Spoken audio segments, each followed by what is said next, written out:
Sud Radio, le livre du dimanche.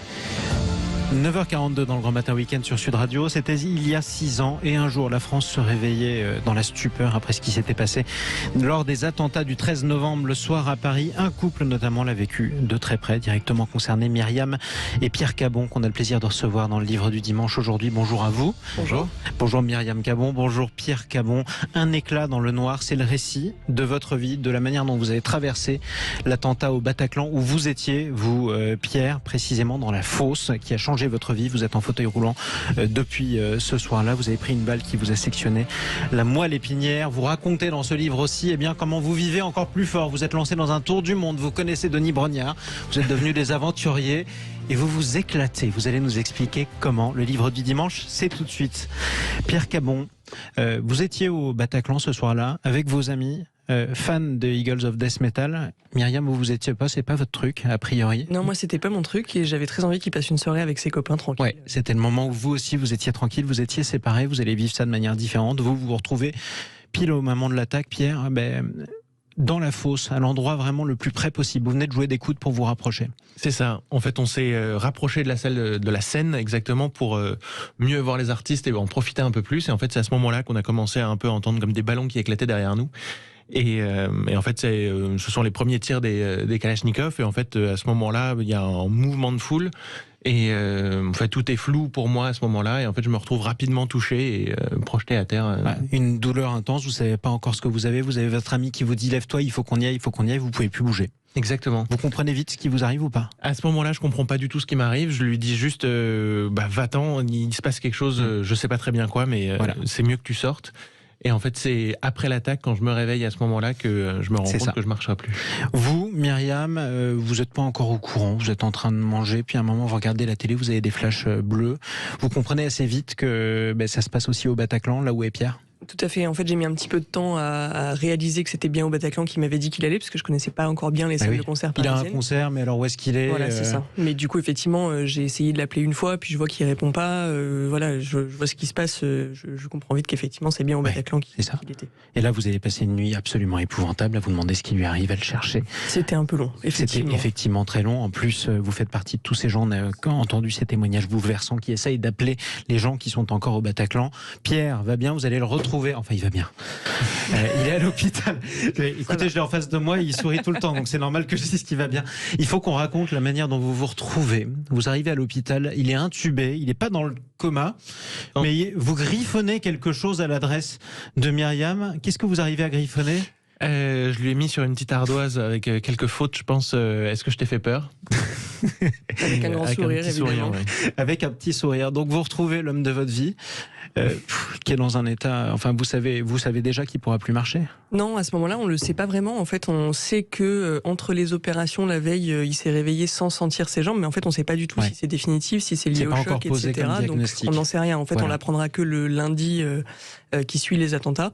Et du coup, voilà, on a encore à ce moment-là un petit peu d'espoir, mais le plus important, sincèrement, c'est de le retrouver vivant. Le reste n'a pas vraiment d'importance. Et c'est pour ça qu'il vous met un petit smiley sur l'ardoise. Évidemment, vous fondez en larmes comme n'importe qui fondrait en larmes dans ces cas-là. Exactement. Ce qui est incroyable, c'est que vous vous êtes connus, en fait, vous étiez ensemble 6 mois avant l'attentat, pas davantage. Tout à fait. Oui, on s'est rencontrés 5 mois pile, même avant les attentats. Ouais. 5 mois. Donc vous, concrètement, vous n'avez connu Pierre sans fauteuil roulant que 5 mois. Exactement, c'est ça. Sauf que votre vie, enfin, ça vous a rapproché, ce drame, Pierre. Oui, complètement. En fait, ça a été beaucoup plus intense dès la première minute, en fait, où on s'est retrouvés, je pense.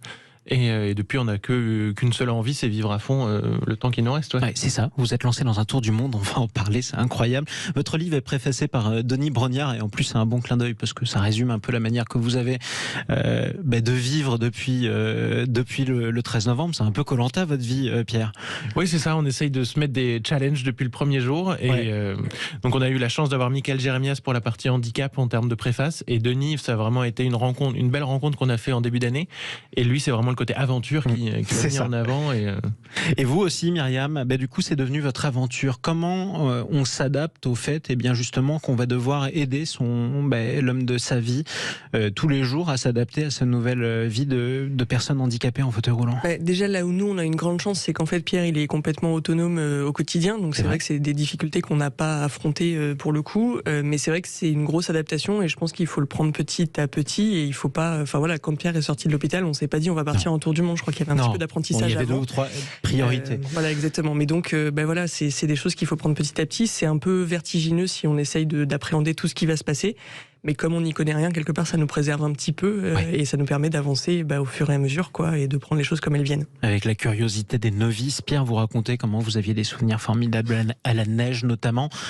Tout bête, vous vous posez des questions toutes bêtes qu'on se poserait quand on est encore valide, qu'on se pose pas quand on est valide. Est-ce que je ressentirais encore la sensation de mon pied dans la neige qui s'écrase et c'est votre père qui doit vous aménager l'appartement pour que vous puissiez retourner à la neige? Exactement, on a eu de la chance qu'il soit au rez-de-chaussée. Ouais.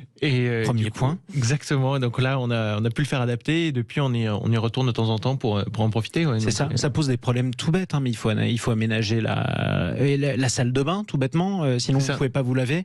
Enfin, ça change du tout au tout. Donc, vous avez besoin d'être encadré. Vous allez découvrir, vous adapter très vite. Oui, en fait, on a pris le temps de découvrir au fur et à mesure quels étaient les équipements nécessaires pour qu'on puisse vivre comme avant, en fait. Et au fur et à mesure, ça s'est fait petit à petit. Et au fur et à mesure, on découvre de nouvelles choses, on découvre de nouveaux systèmes et on en découvre tous les jours. Alors, vous n'avez pas choisi ce qui vous est arrivé par nature, mais on a l'impression finalement que quand on vous écoute, quand on vous rencontre, vous êtes rayonnant, vous n'avez presque pas de regrets. C'est comme ça et on fonce. Le problème, en fait, c'est que d'avoir des regrets, quelque part, c'est plus douloureux pour nous que pour les personnes qui nous l'ont infligé. Donc, en gros, nous, on part du principe qu'on avait envie de vivre bien, on avait envie d'être heureux, on avait envie de se tourner vers l'avenir. Et du coup, c'est vrai que vivre dans le regret, quelque part, c'est se raccrocher à quelque chose qui, de toute façon, ne sera plus. Et donc, du coup, c'était important pour nous de réussir à passer à autre chose et de se concentrer sur ce qui allait nous arriver de beau, plutôt que ce qui nous était arrivé de mal. Et il vous en arrive des choses de belles, ce tour du monde, on en parlait justement, toutes ces rencontres que vous avez faites, vous les auriez peut-être pas faites sans qu'il vous soit arrivé ça? Je suis pas sûr qu'on aurait organisé un tour du monde de cette taille-là et de cette ampleur si j'étais pas passé en fauteuil. Oui, c'est clair.